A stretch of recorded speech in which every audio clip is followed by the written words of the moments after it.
Ok, então vamos lá, então, vamos tentar dar continuidade aqui. A aula caiu, a internet voltou, tá lento. Vamos lá, vamos tentar.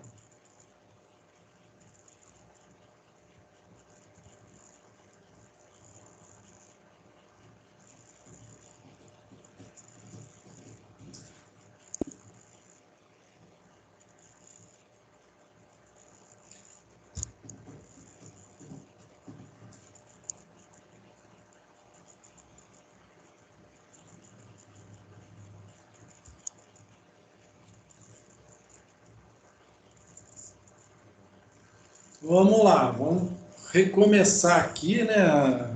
Falando sobre patologia de telhados, parte 1. A gente já tinha comentado sobre esse slide, mas aí, como caiu a internet, vamos retomar. Então, o critério 10.2, parte 5 da NBR 15575, que é a norma de desempenho, ela diz que um telhado, durante sua vida útil, né, do telhado não, sistema de cobertura, durante a sua vida útil, ela não pode ocorrer infiltrações de água que acarretem escorrimento ou gotejamento para o interior da edificação. Então, esse que está escrito na norma. Então, o sistema de cobertura, que pode ser entendido tanto como telhado inclinado, que vai telha, estrutura, quanto o telhado horizontal, que é a impermeabilização, é considerado uma cobertura, né? Então, ela não pode promover escorrimento nem gotejamento para o interior da edificação. É óbvio que a, a impermeabilização tem a vida útil menor do que um telhado. Telhado formado por estrutura de madeira, telhas, ela tem uma vida útil menor. Entretanto, ela tem sua vida útil. Então, por exemplo, sistema de impermeabilização, você vai ter aí uma vida útil de 8 anos, 10 anos. Já um telhado, 20 anos. Telhado com telhas. Então, nesse período, não pode ocorrer infiltrações de água que promovam o escorrimento ou gotejamento para o interior da edificação. Ok? Além disso, né, o telhado deve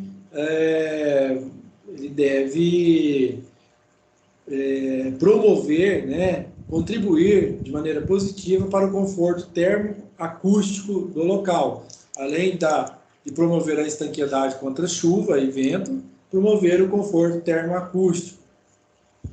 Bom, aí tem o seguinte, esse autor, o Souza, ele diz que um dos problemas que causam falhas no telhado é a inclinação, né?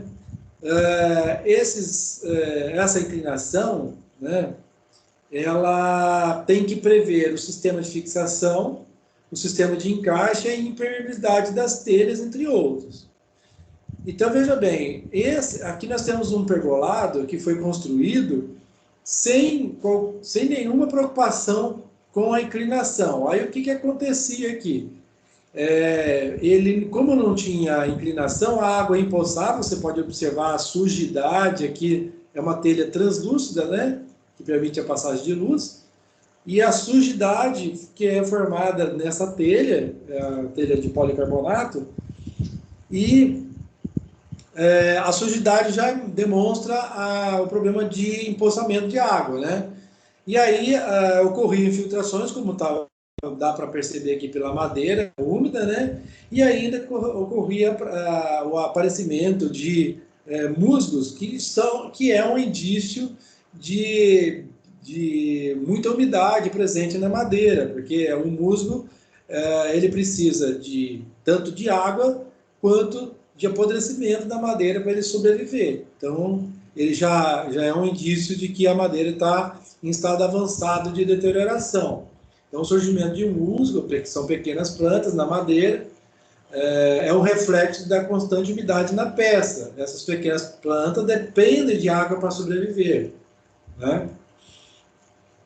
Então, já é um indício. Toda vez que a gente faz a vistoria no telhado e se observa um musgo, já sabemos de antemão que existe problema no telhado.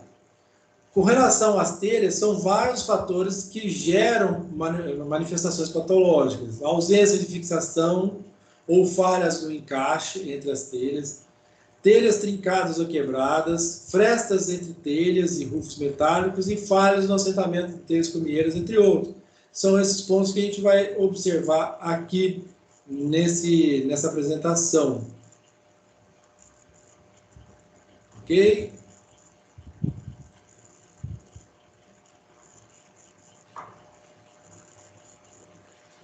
Ok? Então vamos lá. Começamos aqui então com telhas desalinhadas devido ao escorregamento por falha na fixação.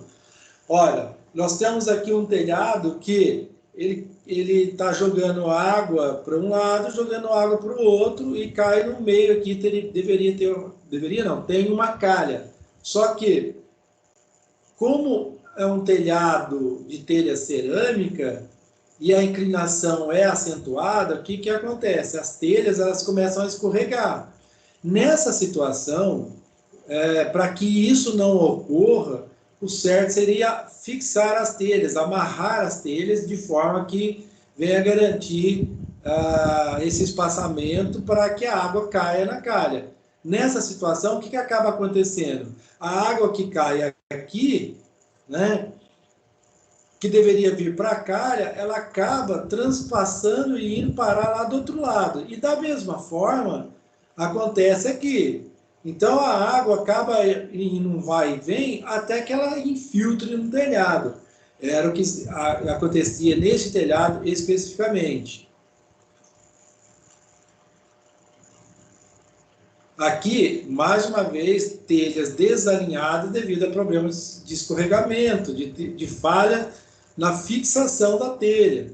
Então, a fixação da telha, a fixação inadequada da telha, promove esse desalinhamento e aí a água de chuva fica jogando para um lado e para o outro, sem que ela caia devidamente na calha, como que a gente sempre espera que aconteça.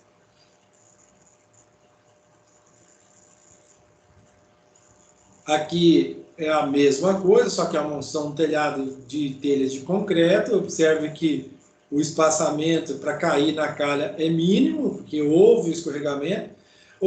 A gente observa também pelo desalinhamento do telhado, né? Você vê que tem telhas um pouco mais para frente, um pouco mais para trás, que aí houve falha de encaixe ou falta de amarras, né? A amarra do telhado. Ok? Se tiver alguma pergunta aí, vocês podem fazer a qualquer momento, tá bom?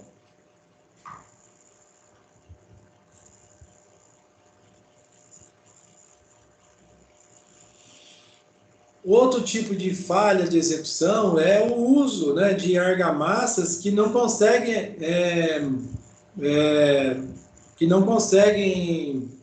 fazer a aderência de uma telha na outra, e acaba com que a telha cumieira não comece a destacar, né? Então ela se solta com facilidade, né? Então falhas na fixação da telha cumieira. Essa falha aqui, ela está vinculada ao uso de argamassa inadequada. Pergunta de prova aí, hein?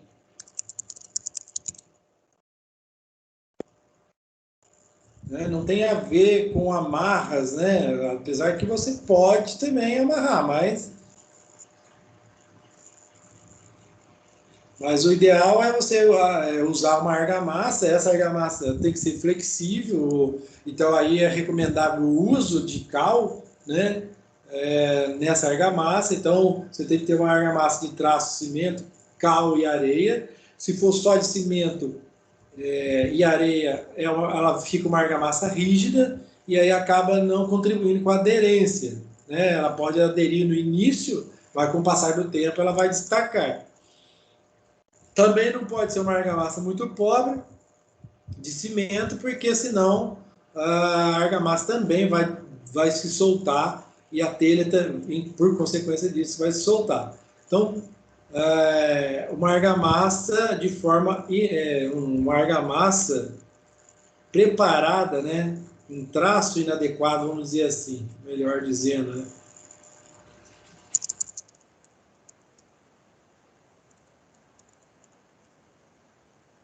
Ok?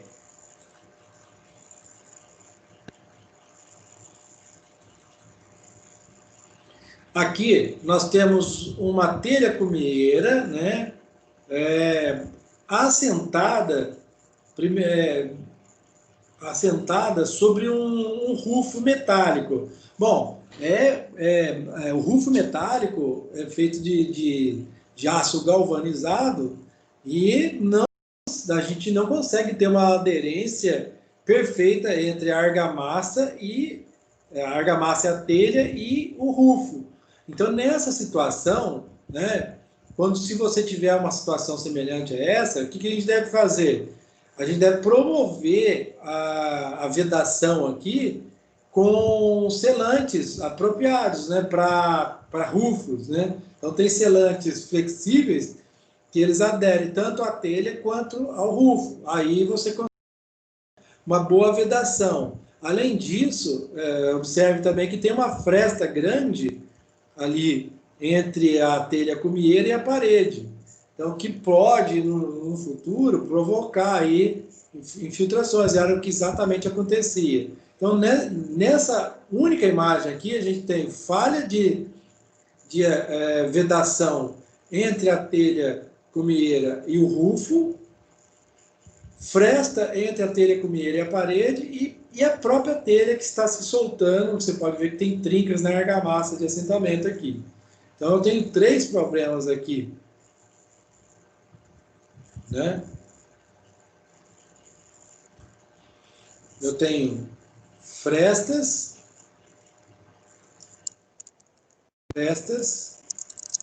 entre a parede e a telha. Eu tenho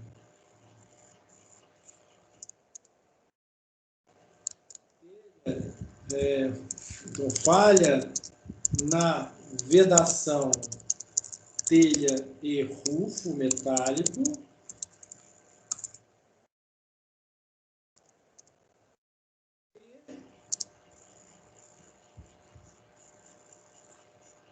Por fim, eu tenho destacamento entre a telha cumieira, né, e a argamassa, né?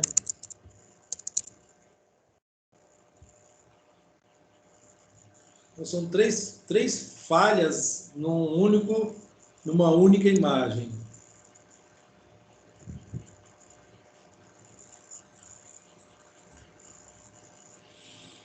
Aqui é a mesma coisa, a mesma situação lá da foto anterior, né? Eu tenho um excesso de argamassa, mas totalmente assentada sobre um rufo metálico, que não vai ter aderência nenhuma, e aí o surgimento das frestas, né? Aqui eu tenho um problema de encaixe de telhas, né, entre as telhas. Observe que ela vem numa altura, chegou aqui, ela não dá o casamento perfeito. Bom, o que a gente sabe é o seguinte, que o fabricante, ele pede que essa onda aqui, ela vá, sobreponha a próxima telha e a fixação ocorra na segunda onda. Nós vamos ver isso num slide mais à frente aí. Então, a fixação nunca deve ser feita na primeira onda, para evitar problemas de encaixe e para evitar também que a telha fissure, porque na primeira onda ela está muito próxima ao beiral, né? Então, até vou escrever isso também, que pode ser pergunta de prova, né? Deve-se evitar a fixação da telha na primeira onda, pois há riscos de falhas na sobreposição e ainda risco de quebra ou trinca, né, da telha.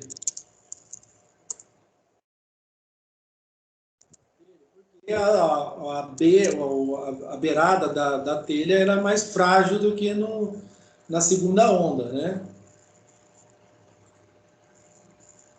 Ok?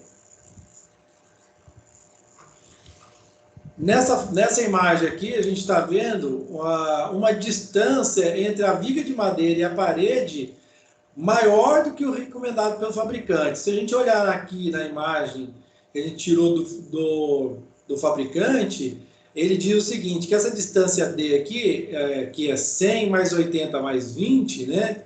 Um pouco mais, porque está inclinado aqui, que o que daria aqui, na verdade, no máximo 22 milímetros.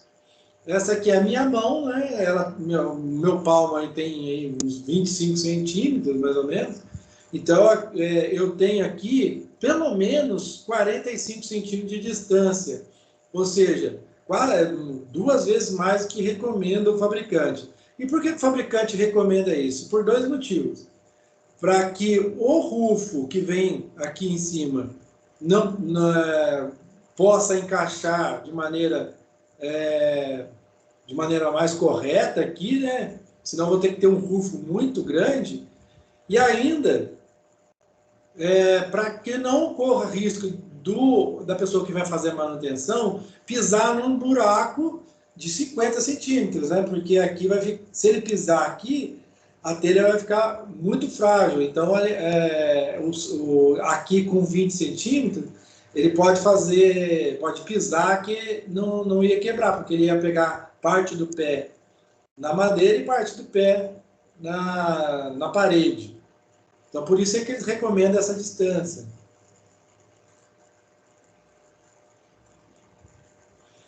Aqui eu tenho falha de fixação, né? O parafuso totalmente solto, né?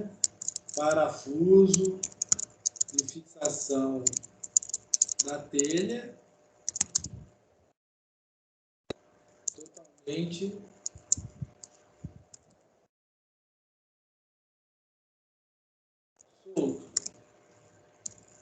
solto da estrutura, né?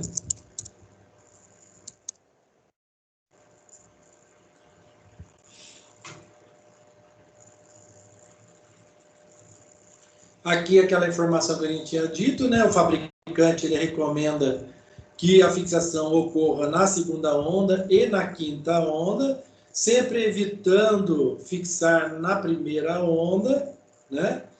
E na última, né? De modo que esse encaixe vai ser melhor realizado por conta disso. O que também não pode é acontecer assim, colocar o parafuso apenas para ilustrar que o telhado possui fixação, né, sendo que na verdade não possui, né? Uma fixação aqui por Wi-Fi.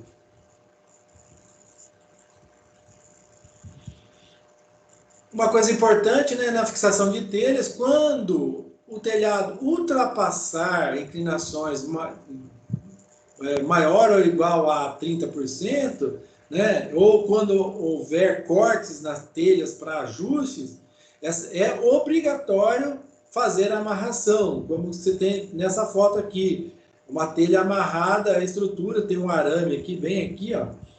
E por que isso foi feito? Foi feito depois que um vendaval jogou essa telha a 30 metros de distância da edificação, né? Aí só então que o proprietário, por orientação nossa, resolveu amarrar a telha. Então, passou de 30%, tem que amarrar a telha. Falha de fixação entre o rufo e a telha, né? Tem que ter essa fixação para que o rufo não fique levantando e promova passagem de água. Novamente, falha de fixação entre o rufo metálico e telha.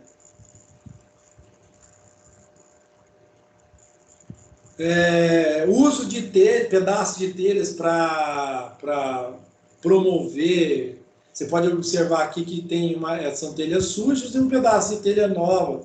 Então a telha ela quebrou e foi colocado um pedaço de telha para tentar impedir a passagem de água. Detalhe que essa telha estava solta ao telhado. Então, numa situação dessa, telhas quebradas, é imprescindível a substituição das telhas. Não se recomenda o remendo de telhas.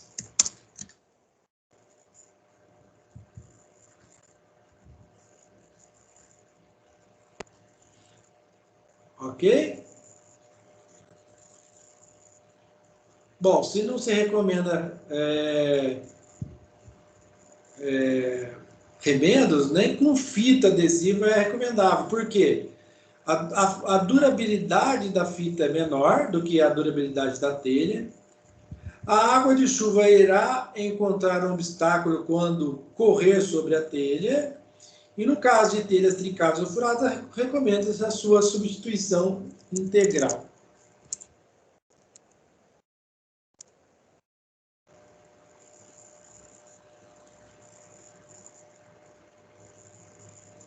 Até aí tudo certo, pessoal?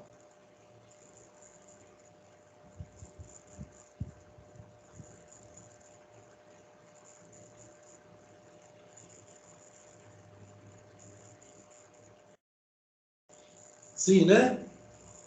Beleza? Falhas na montagem da estrutura do telhado. Então, aqui eu tenho, por exemplo, o fabricante, ele recomenda, né, que o apoio do telhado tenha, no mínimo, 4 centímetros de espessura.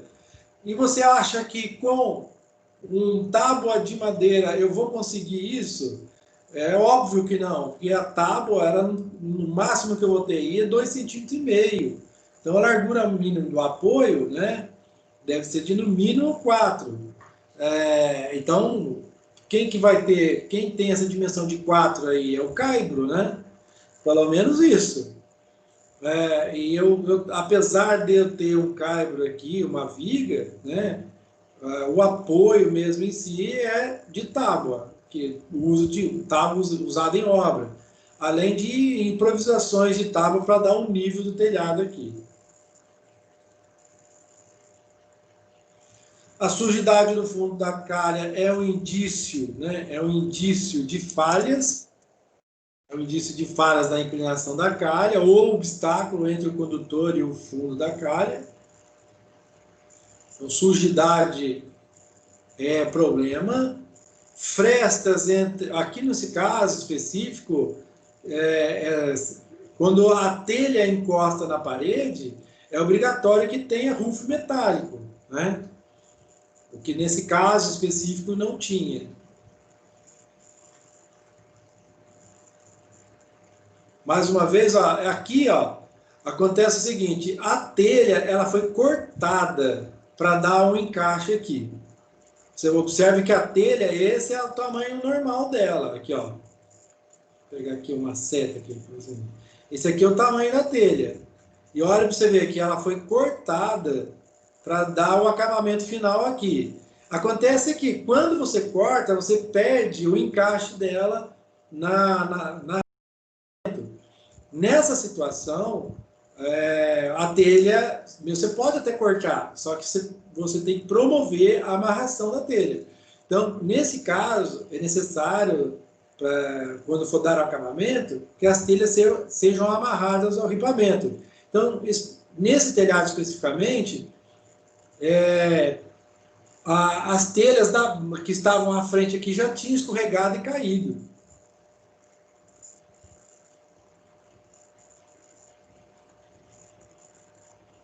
Aqui eu tenho uma ausência de captação de água, né, por meio de calhas, então toda a água de chuva que cai aqui despejava no ambiente lá embaixo.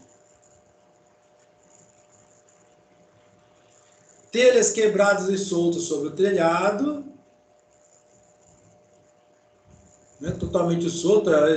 No vendaval aqui, além da telha voar, né, sair voando, ainda corre o risco de levar tijolo e madeira junto com eles, né?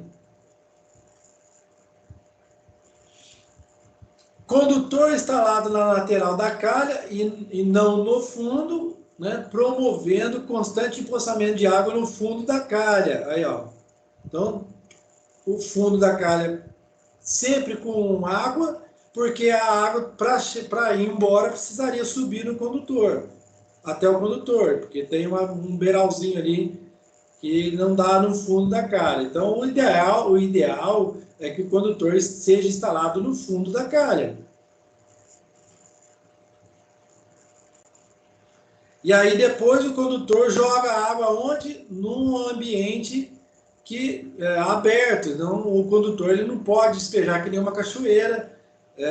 Ele tem que descer por condução horizontal e vertical, descer até o piso.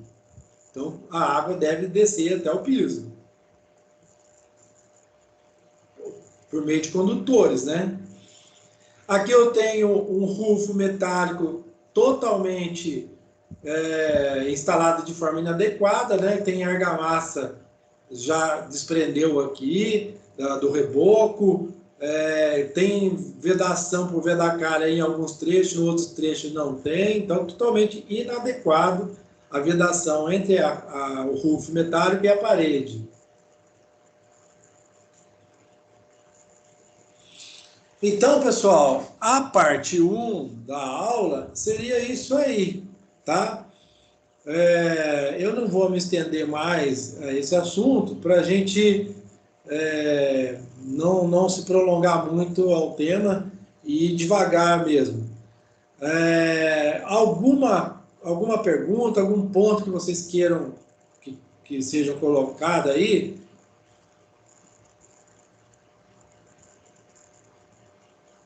Fala, Edna, tudo bem?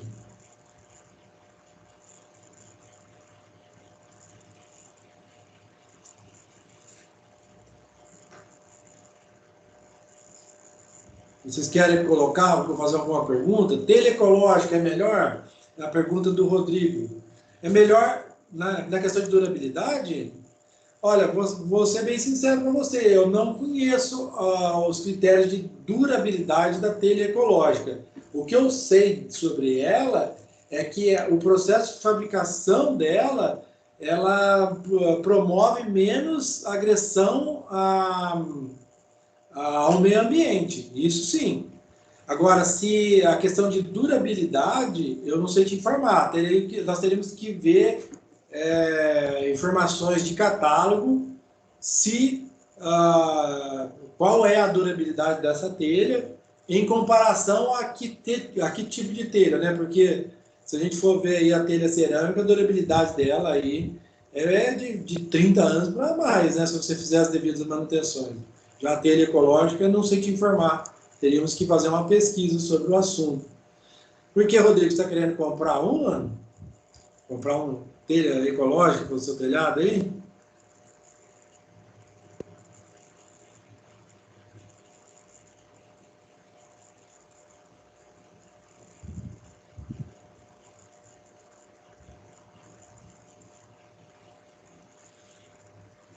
Rodrigo? Não? Só a curiosidade mesmo, né?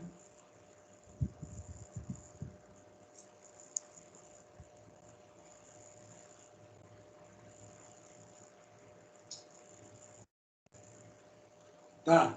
Aí, Rodrigo, o que eu aconselho a fazer é o seguinte, deve ter aí alguns artigos aí que já fizeram, alguns estudantes de pós-graduação já devem ter feito aí alguma avaliação das telhas ecológicas com relação à durabilidade, tá? Eu, particularmente, não conheço, até porque eu não fiz nenhuma perícia em telhados com telha ecológica ainda, tá? Mais alguém queira fazer alguma pergunta, alguma colocação?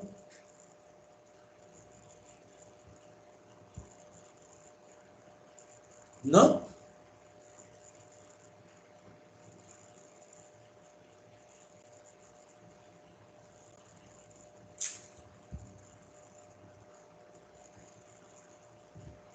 Tudo tranquilo, então?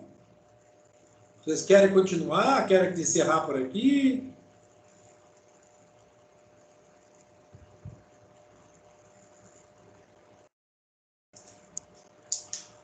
Podemos fazer um intervalo maior hoje, então?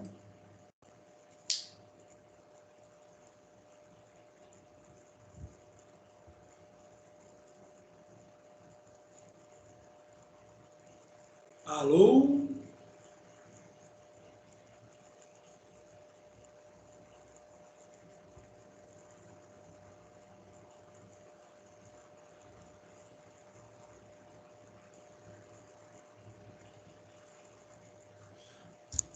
Pessoal, alguém aí pode escrever para mim ou falar comigo?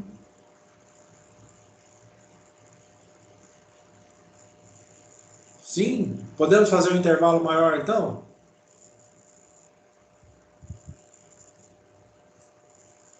Ok? Aí na semana que vem a gente continua o assunto aí, tá?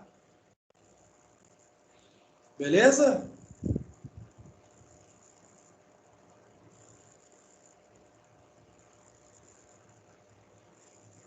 Então, beleza, pessoal. Até a semana que vem, então. Grande abraço para vocês aí.